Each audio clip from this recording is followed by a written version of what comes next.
which are things like bathing the child, feeding the child, things that address the basic needs of the child. We also cataloged playtime and when the child was involved in literacy activities and exposed to media such as television and radio, and how much time the child spent while the mother was engaging in household chores and outside visits, things like that. So this is an example of what the coding sheet looks like. So what we would do is we would take the daily routine diary, which I showed you before, and we would fill in these coding sheets with every single episode that occurred during the day.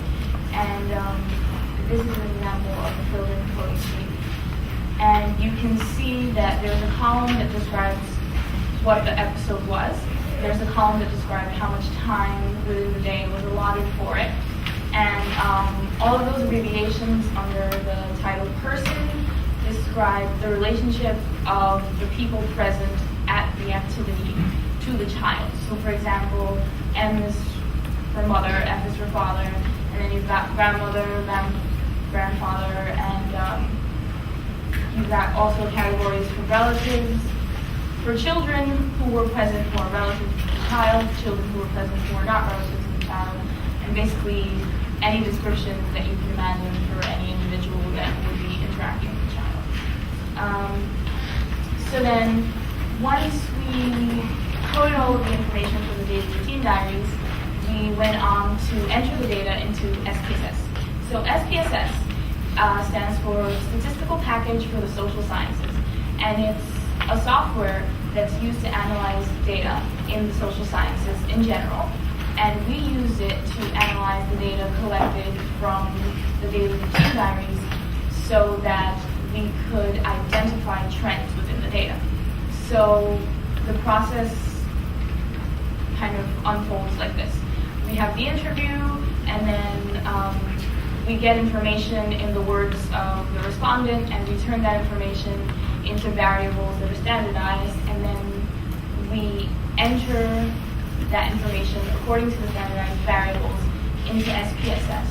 And in particular, for the daily routine diaries under the Metro Baby Project, we were concerned with looking at the time distribution within a typical day for the child, and how much time the child was spending on each activity, how much time the child was spending with different categories of individuals, how much father involvement, mother involvement,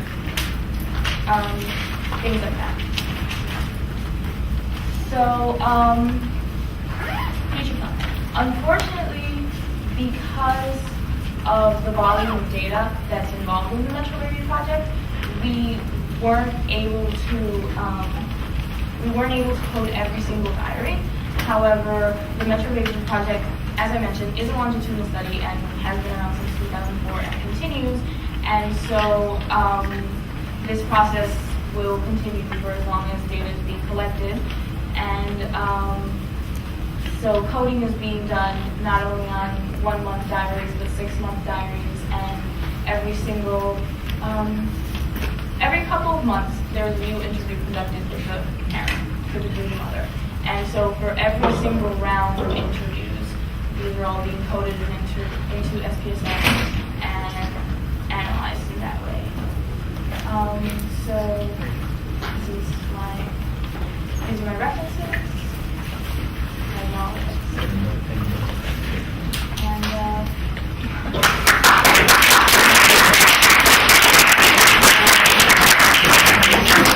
any questions? Yeah, I thought we had questions. Okay. Do you find that I know it's not done yet, but do you find that the more interaction with mother and baby, as opposed to the baby being all, makes you better into the first, second grade? Or? I would love to be able to answer that. Unfortunately, I was working at the lab a couple of years ago, so the kids were just starting school then. So that's something that is likely being looked at right now in the lab. And are the mothers paid for their time? I'm pretty sure they are compensated because just having experience participating in behavioral research myself, since they do physically come into the lab and they have also home visits being conducted, typically with research like that, they are compensated. Any more questions about this in particular or more to talk about? Yes. My name is Sabrina Fletcher from my high school here, starting high school. I wanted to know if you plan on continuing this research in the lab? Me personally Yes. or the lab? I am no longer working at this lab. This year, I guess that would be so. Okay, so what I'm doing this year is I'm working at the New York Psychiatric Institute at the Columbia Presbyterian. I'm working with Professor Cristiani Duarte, and she also does developmental psychology research. What she studies is she studies the effects. You decide what the Oh, I can't. Yeah. Okay. So developmental psychology is the field of psychology that studies basically the effects of childhood on how an individual's psychology develops into adulthood. So, for example, the study that I'm working on right now is a study that looks at criminal justice involvement of parents and the community and how that affects the development of behavioral disorders in Latino youth in the Bronx. So it's a perfect example of developmental psychology because it's looking at what children are exposed to in their youth from their community and how that is affecting them now. So the subjects that we're looking at right now are 17 to 22, and we started working with them when they were, I believe, 5 to 13, back in, again, 2004, and so we're looking at how that has had an effect over time. So do you figure, based on all the research you guys have with psychology, do you think you're going to major in childhood psychology so you want to be different histories?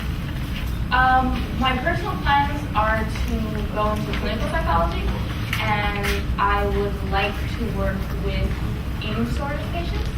So in that case, the demographic that I would be working with would be young women primarily. So what is clinical psychology? So clinical psychology is it's a field of psychology that concerns itself with clinical practice. So if you go to see a counselor, a therapist, or someone who's practicing psychology as opposed to in a lab doing research, then that person is considered a clinician and they are an expert in clinical psychology, although a clinical psychologist typically has experience in another specialization.